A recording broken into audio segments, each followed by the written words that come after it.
Hello, I'm Edwin Moyer with the WCAT News, and today in the WCAT we will be looking at what the Student Advisory Board has been doing, and we'll also watch an interview with Joe Bronski and Principal Havland in a new segment called Principal's Corner. Hi, I'm Joe Bronski. I'm here at the Student Voice Summit.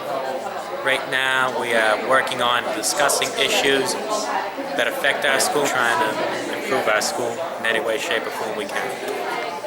The facilitators met prior to the summit to talk about some potential topics, and we also used the ideas from last year's summit to compile a sort of master list.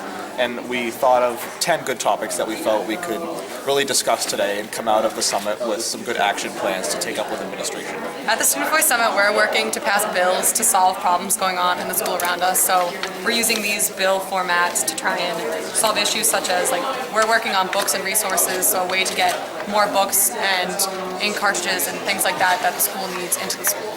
So each group here has a different topic that they're working on together to try and solve that problem using a 4-step problem-solving system.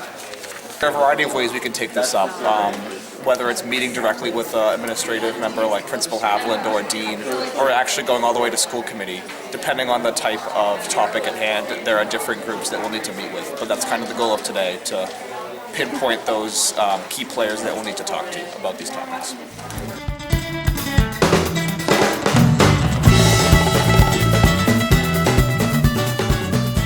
Hi, I'm Joe Bronski of the WCAT News, introducing our newest segment of the WCAT called Principal's Corner. Principal's Corner is a way for students to ask Mr. Havland questions via the Student Advisory Group. I'm with Mr. Havland right now.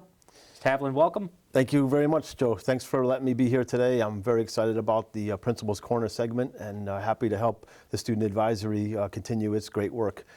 First question is passing time. Through a survey recently, students have said that there's not enough time. Sometimes 4 minutes is not enough to get from each class. And I can see where some of them are coming from with the crowded hallways, the crowded connectors and everything. Yep. It can be kind of tedious to get from point A to point B, especially from top floor gold to bottom floor maroon within that 4 minute span. Yes. It's a long way, and 4 minutes is not a lot of time. It's something that we've talked about since I've been here at Weymouth High School. I've been thinking about it a lot for a number of years because the question has come up from parents, it's come up from community members and students, and we talk about it with teachers as well.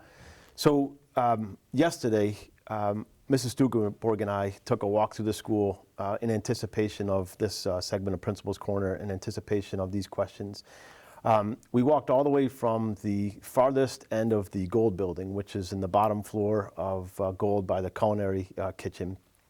Walked all the way down that hallway, up the stairs to the second floor math hallway, down that hallway, across the connector, into the maroon lobby, past the maroon office, down those back stairs by the maroon cafeteria, past the maroon cafeteria, and then we took a right down the ramp going towards Mr. Roach and the graphic arts room, and we went all the way to that far wall.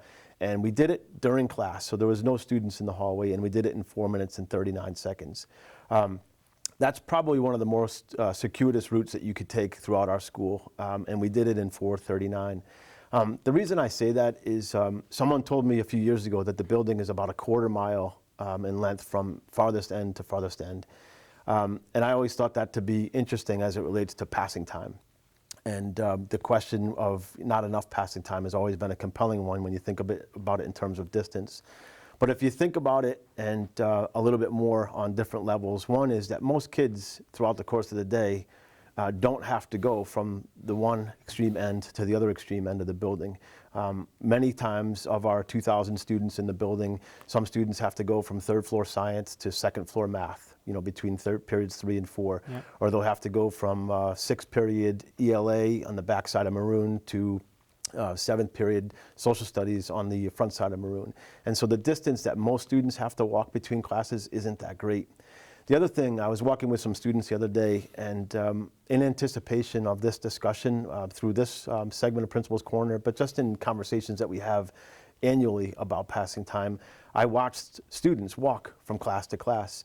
And it's unfortunate to see the number of students who don't prioritize their next class as the most important objective when they leave their previous class. too many students walk through the connector, they'll do a U-turn and head back to, from maroon to gold. They'll walk all the way through the connector, and then they'll turn around and do a U-turn. And so there's a lot of joy walking that's going on. And that joy walking is, walking for social purposes as opposed to using that time to get from one class to the next. So I don't want to sound as if I am indifferent to the plight of students and the distance that has to be walked between classes.